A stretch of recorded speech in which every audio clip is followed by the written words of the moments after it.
Hello students. BCE के second unit के last lecture में हमने पढ़ा था basic syntax of C plus plus programming language, जिसमें हमने ये भी जाना था कि हमारे C plus plus programming language में टोकन्स क्या होते हैं।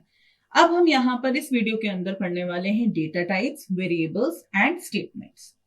सबसे पहले हम डेटा टाइप की बात करेंगे। Data type specifies the size and type of values to be stored.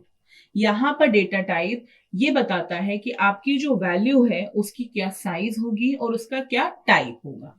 Whenever a variable is defined in C++, the compiler allocates some memory and for the variable based on that data type with which it is declared. Each and every data type requires different amount of memory.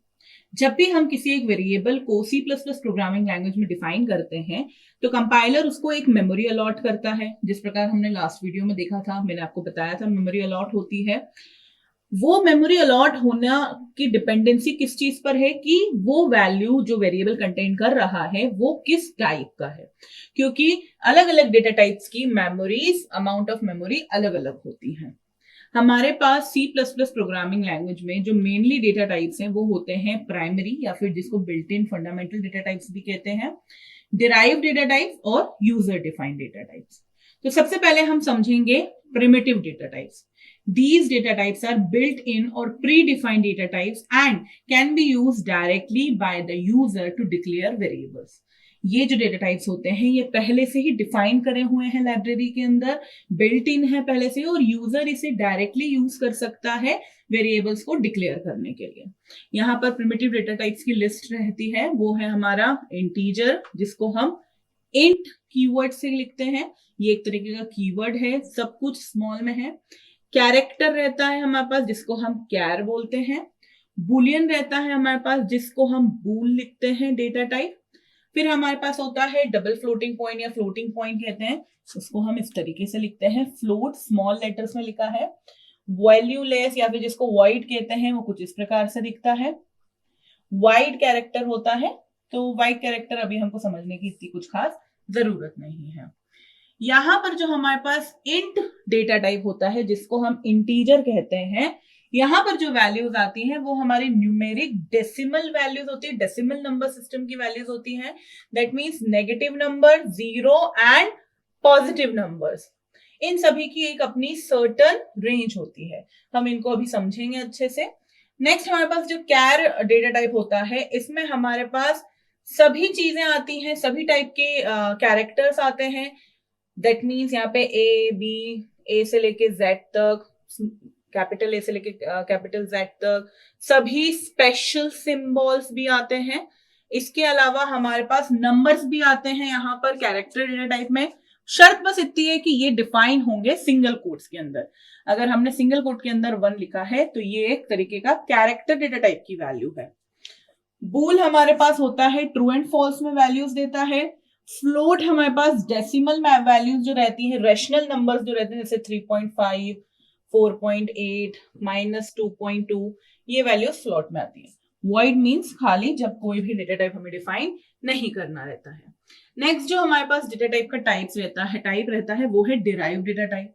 Derived data type are derived from the primitive और built in data types and are referred as derived data type. जो हमारे derived data type होते हैं वो इन्हीं से, जो हमारे प्रिमिटिव डेटा टाइप्स हैं, इन्हीं से मिलके बनते हैं, इन्हीं से डिराइव्ड होते हैं, और इसीलिए हम इनको डिराइव्ड डेटा टाइप्स कहते हैं। हमारे पास मेनली जो रहते हैं वो है डिराइव्ड डेटा टाइप्स में फंक्शन रहता है, इन सब पर आपको सेपरेट वीडियो मिलेगा। एरे रहता है, function, array, pointer, reference, pointer, reference, ये आते हैं हमारे डिराइव्ड डेटा टाइप्स में। नेक्स्ट जो हमारे पास डेटा टाइप का टाइप रहता है वो है user defined data type. Abstract या फिर इनको यूजर डिफाइंड डेटा टाइप्स कहते हैं। These data types are defined by the user itself. ये हम खुद डिफाइन करते हैं। लाइक जब हम कोई क्लास डिफाइन करते हैं हमारी प्रोग्रामिंग लैंग्वेज के अंदर, सी प्लस प्लस के प्रोग्राम के अंदर, या फिर हम कभी सी के प्रोग्राम के अंदर स्ट्रक्चर डिफाइन करते हैं, तो ये सारी चीजें आती हैं यूजर डिफाइन के अंदर। यूजर डिफाइन के अगर आपके पास एग्जाम्पल लें तो आप लिख सकते हैं क्लास, स्ट्रक्चर, इसके अलावा हमारे पास यूजर डिफाइन में टाइप डिफाइन डेटा टाइप होता है, इनमरेशन होता है और यूनियन भी होता है। अब हमारे जो डेटा टाइप्स होते हैं उसमें हमारे पास मॉडिफायर्स होते हैं। मॉडिफायर्स का मतलब क्या होता है, हम यहाँ पर जो भी हमारे पास डेटा टाइप है, इंट, कैर, बूल, फ्लोट, वॉइड, ये जो डेटा टाइप्स हैं जिनमें हम मेनली बात कर रहे हैं इंटीजर, कैरेक्टर और फ्लोट की बात कर रहे हैं। सो ये डेटा टाइप्स की कुछ एक सर्टन रेंज होती है। रेंज का मतलब हुआ कि इतने से इतनी मेमोरी ही अलॉट होगी, इतने ही वैल्यूज आप यूज कर सकते हैं उस रेंज के अंदर। उन रेंज को एक्सीड करना, कम करना, इन सब का काम करता है हमारा मॉडिफायर्स। सो मॉडिफायर्स बेसिकली हमारे पास 4 रहते हैं। सबसे पहले होता है साइंड मॉडिफायर, दूसरा है अनसाइंड, तीसरा है लॉन्ग और लास्ट है शॉर्ट। साइंड में हमारे पास साइंड इंट भी होता है, साइंड कैरेक्टर भी होता है। लॉन्ग प्रीफिक्स यूज करके भी हम साइंड का यूज कर सकते हैं। अनसाइंड में हमारे पास इंटीजर कैर रहता है। लॉन्ग में हम इंटीजर और डबल का यूज कर सकते हैं। शॉर्ट में हम सिर्फ इंटीजर का यूज करते हैं। उनको हम लिखते किस तरीके से, इस तरीके से, long int x equals to 5, 5, 6, 8, 7, 9। ये वैल्यू हमने x की डिफाइन करी। लॉन्ग लगने की वजह से जो इसकी छोटी रेंज होगी वो बढ़ जाएगी। इसी प्रकार अगर आपको साइंड में यूज करना है, दैट मीन साइंड का मतलब यहां पर होता है कि इसमें नेगेटिव और पॉजिटिव वैल्यूज दोनों ही आती हैं। बाय डिफॉल्ट इंटीजर साइंड रहता है, तो यहां पर आप नेगेटिव और पॉजिटिव वैल्यूज दोनों दे सकते हैं। अगर आप चाहते हैं कि सिर्फ पॉजिटिव वैल्यूज ही रहे इंटीजर के अंदर, तो आप उसको अनसाइंड बना सकते हैं। अनसाइंड का मतलब होता है ओनली पॉजिटिव वैल्यूज एंड 0। तो यहां पर अगर आप इस तरीके से बना देंगे अनसाइंड इंट x, तो आप यहाँ पे नेगेटिव वैल्यू नहीं दे सकते, आपको पॉजिटिव वैल्यू ही देनी रहेगी। लॉन्ग और शॉर्ट आपकी रेंज को बढ़ाते हैं और कम करते हैं। यहाँ पर आपको एक लिस्ट दिख रही होगी आपके प्रिमिटिव डेटा टाइप्स के अकॉर्डिंगली, उनको जो मेमोरी में स्पेस मिलती है इन टर्म्स ऑफ बाइट्स, वो आप यहाँ पे देख पा रहे हैं। इंटीजर अगर की बात करें, हम नॉर्मल इंट की बात करें, तो उसे 4 बाइट्स की मेमोरी मिलती है और उसकी रेंज आपके सामने यहाँ पे लिखी हुई है। अगर हम यहाँ पर इंटीजर 2 बाइट्स का शॉर्ट रेंज रहे तो भी आपकी यहाँ पे रेंज लिखी हुई है। Unsigned short int, unsigned int, long int, unsigned long int, long int आप डबल लॉन्ग कीवर्ड्स का भी यूज कर सकते हैं। अनसाइंड लॉन्ग इंट आप यहाँ पे अनसाइंड लॉन्ग इंट का भी यूज कर सकते हैं। Signed char, unsigned char, float, double, long double और आपका वाइड कैरेक्टर का भी यहाँ पर टर्म्स ऑफ जो बाइट्स हैं, कितनी मेमोरी एक्वायर करते हैं मेमोरी के अंदर, ये भी यहाँ पर लिखा हुआ है। वेरिएबल्स क्या होते हैं C++ में, अब हमें ये समझना है। Variables is the only name given to the memory location where the values are stored. यहाँ पे वेरिएबल सिर्फ क्या होते हैं, नाम होते हैं उस मेमोरी लोकेशन का जहां पर हमने वैल्यू को स्टोर किया होता है। सो यहाँ पर अगर मेरी ये मेमोरी है तो इसमें इस तरीके से हमारे पास सेल्स है। एक वेरिएबल यहां पर हमने बनाया है x नाम का, इंटीजर टाइप का, जिसको हमने वैल्यू दी है 5। तो वो स्टोर हुई यहां पर। इस मेमोरी लोकेशन का एड्रेस 1001 और इस मेमोरी लोकेशन का नाम रहेगा x। ये जो वैल्यू होती है वेरिएबल के अंदर जो हम स्टोर करते हैं, वो चेंज हो सकती है प्रोग्राम के एग्जीक्यूशन के टाइम पर। The value stored in a variable can be changed during the execution of the program. Next हमारे पास जो वेरिएबल में हमें ध्यान रखने का सबसे इंपॉर्टेंट चीज होती है कि सी में तो वेरिएबल हमें प्रोग्राम में जैसे ही हम मेन फंक्शन लिख रहे हैं सबसे पहले डिक्लेयर करना रहता है। C++ में भी आप करेंगे तो ये आपके प्रोसेस के लिए, आपकी प्रैक्टिस के लिए काफी अच्छा रहेगा। बाकी आप उसे यूज करने से पहले, डिफाइन करने से पहले डिक्लेयर करना तो जरूरी ही होता है। वेरिएबल्स के नाम रखने के लिए, वेरिएबल्स को डिक्लेयर करने के लिए कुछ रूल्स का ध्यान रखना जरूरी है। सबसे पहला रूल ये है कि variable contains letter, digits and underscore only. Variable alphabets और डिजिट और अंडरस्कोर से मिलकर ही बनता है। Name of the variable is case sensitive. यहां पर जो वेरिएबल का नाम होता है वो केस सेंसिटिव होता है। That means ARR and ARR, these both things are, ये दोनों जो चीजें हैं वो दोनों ही कंपाइलर के लिए डिफरेंट चीज है। तो इसलिए हमें ध्यान रखना है कि वेरिएबल्स क्या होते हैं, केस सेंसिटिव होते हैं। Name of the variable does not contain any white space और स्पेशल कैरेक्टर्स। यहां पर हमारा जो वेरिएबल का नाम रहेगा उसमें किसी प्रकार के व्हाइट स्पेस नहीं होना चाहिए और special character other than underscore, सिर्फ अंडरस्कोर का यूज कर सकते हैं, इसके अलावा कोई भी स्पेशल कैरेक्टर का यूज नहीं कर सकते हैं। वेरिएबल्स की जो नेम रहते हैं वो या तो अल्फाबेट से स्टार्ट होंगे या फिर अंडरस्कोर से स्टार्ट होंगे, इवन नंबर से भी स्टार्ट नहीं होंगे। We can not use C++ keywords as variable name. हम यहाँ पर C++ के जो कीवर्ड्स होते हैं उनको एज वेरिएबल नेम यूज नहीं कर सकते हैं। फॉर एग्जाम्पल अगर मैं चाहूं फॉर नाम का एक बनाऊं वेरिएबल तो वो मैं नहीं बना सकती हूँ, लेकिन ऑफकोर्स मैं इस तरीके से बना सकती हूँ कैपिटल लेटर में, बट हम नहीं बनाए तो ज्यादा अच्छा रहेगा क्योंकि हम कंफ्यूज हो जाएंगे। तो ये कुछ रूल्स है वेरिएबल्स को डिक्लेयर करने के लिए। वेरिएबल का जो बेसिक सिंटेक्स होता है उसमें हम लिखते हैं डेटा टाइप, फिर लिखते हैं हम वेरिएबल नेम और सेमीकोलन। ये हुआ हमारा वेरिएबल का डिक्लेरेशन करने का बेसिक सिंटेक्स। वेरिएबल को डिफाइन किस तरीके से करेंगे, या तो आपने जब एक बार डिक्लेयर कर दिया इस तरीके से इंट ए, ये एक वेरिएबल डिफाइन हो गया है, डिक्लेयर हो गया है। अब इसको हम a इज इक्वल्स टू जब 2 इस तरीके से वैल्यू असाइन करेंगे तब हमने इसकी डेफिनेशन लिखी है। हम यहां पर वेरिएबल को डिक्लेयर और डेफिनेशन साथ में भी दे सकते हैं। कैसे? इंट a इक्वल्स टू 2, ये हमने वेरिएबल का डिक्लेरेशन और डेफिनेशन दोनों ही साथ में दे दी है। So variable declaration refers to the part where a variable is first declared or introduced before it used. Declaration तब होता है वेरिएबल का जब हम यूज करने से पहले उसे बताते हैं कि ये एक वेरिएबल है। हमने मेमोरी को बताया है कि हमारी इस टाइप का वेरिएबल है तो इतनी मेमोरी का नाम ए रख दिया गया है, अभी हमने उसको वैल्यू नहीं दिया, डिफाइन नहीं करा है। And the definition is the part where variable is assigned a memory location and a value. यहां पर हमने मेमोरी लोकेशन डेफिनेशन के टाइम असाइन करी है और उसे एक वैल्यू असाइन करी है 2। तो डिक्लेरेशन में बस हमने डेटा टाइप दिया है, डिक्लेयर करा है कि ये वेरिएबल है, और डेफिनेशन में हमने उसे वैल्यू और मेमोरी दोनों असाइन करी है। यूजुअली वेरिएबल डिक्लेरेशन डेफिनेशन साथ में भी करा जाता है। नेक्स्ट अब हमारे पास आते हैं types of variables. Types of variable में सबसे पहला टाइप आता है local variable. A variable defined within a block of method or constructor is called as local variable. यहां पर अगर कोई भी वेरिएबल किसी ब्लॉक के अंदर, किसी मेथड या फंक्शन के अंदर, किसी कंस्ट्रक्टर के अंदर डिफाइन करा गया है तो वो वेरिएबल कहलाता है local variable.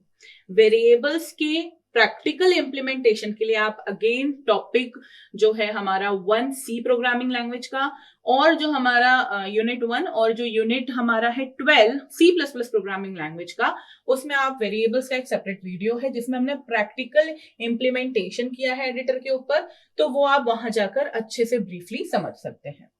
Types of variable में जो हमारा पहला टाइप था लोकल वेरिएबल, वो भी वहां पर प्रैक्टिकली भी एक्सप्लेन करा गया है।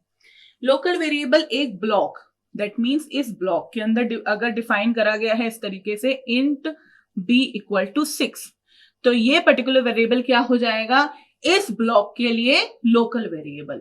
तो फिर इसकी जो स्कोप रहेगी, दैट मीन्स जो इसकी लाइफ रहेगी वो इस ब्लॉक के अंदर ही रहेगी। ये क्रिएट भी इस ब्लॉक के अंदर ही हुआ है, ये डिस्ट्रॉय भी जब ये ब्लॉक ओवर हो जाएगा तब ये डिस्ट्रॉय भी हो जाएगा। इसी प्रकार फंक्शन के अंदर अगर डिफाइन करा गया है तो फंक्शन जब तक रन हो रहा है, एग्जीक्यूट हो रहा है, तभी तक उस पर्टिकुलर वेरिएबल की लाइफ, जिसको हम स्कोप भी कहते हैं, वो रहेगी। ये होता है local variable. These variables are created when entered into the block or the function is called and destroyed after exiting from the block or the function called returns. Next हमारे पास जो वेरिएबल होता है वो होता है instance variable. Instance variable are the non static variable and are declared in a class outside any method, constructor और block. Instance variable वो वेरिएबल होता है जो वो स्टैटिक वेरिएबल नहीं होता है, और वो वेरिएबल जो एक क्लास में डिफाइन करा गया है लेकिन किसी भी ब्लॉक के अंदर, मेथड के अंदर या फंक्शन के अंदर डिफाइन नहीं करा गया है। An instance variable are declared in the class. These variables are created when an object of class is created and destroyed when the object is destroyed. ये वेरिएबल तब क्रिएट होते हैं जब उस क्लास का एक ऑब्जेक्ट बनता है, और डिस्ट्रॉय तब हो जाते हैं जब वो ऑब्जेक्ट डिस्ट्रॉय हो रहा होता है। फॉर एग्जाम्पल, हमने एक क्लास बनाई है जिसका नाम है ABC। उस क्लास के अंदर हमने एक वेरिएबल डायरेक्टली बनाया है इंट x नाम का। जब भी इस क्लास का एक ऑब्जेक्ट बनेगा तब ये वेरिएबल भी क्रिएट होगा। जब वो ऑब्जेक्ट डिस्ट्रॉय हो जाएगा तो ये वेरिएबल भी डिस्ट्रॉय हो जाएगा। यही होता है हमारा instance variable. Unlike local variables, we may use access specifier for the instance variables. Local variables के लिए हम एक्सेस स्पेसिफायर्स का यूज नहीं कर सकते हैं, लेकिन हमारे पास जो इंस्टेंस वेरिएबल्स होता है उसमें हम एक्सेस मॉडिफायर्स का यूज कर सकते हैं, जो कि होते हैं पब्लिक, प्राइवेट और प्रोटेक्टेड। हम हमारे वेरिएबल्स को पब्लिक, प्राइवेट और प्रोटेक्टेड बना सकते हैं। पब्लिक मतलब पूरे प्रोग्राम में कोई भी उसे यूज कर सकता है। प्रोटेक्टेड मतलब सिर्फ डिराइव्ड क्लास यूज कर सकती है इनहेरिटेंस के मैटर में। और प्राइवेट मतलब कि इस क्लास के बाहर आप इस वेरिएबल को कहीं भी यूज नहीं कर सकते हैं। तो हम इंस्टेंस वेरिएबल को एक्सेस मॉडिफाई कर सकते हैं, लेकिन लोकल को नहीं करते हैं हम।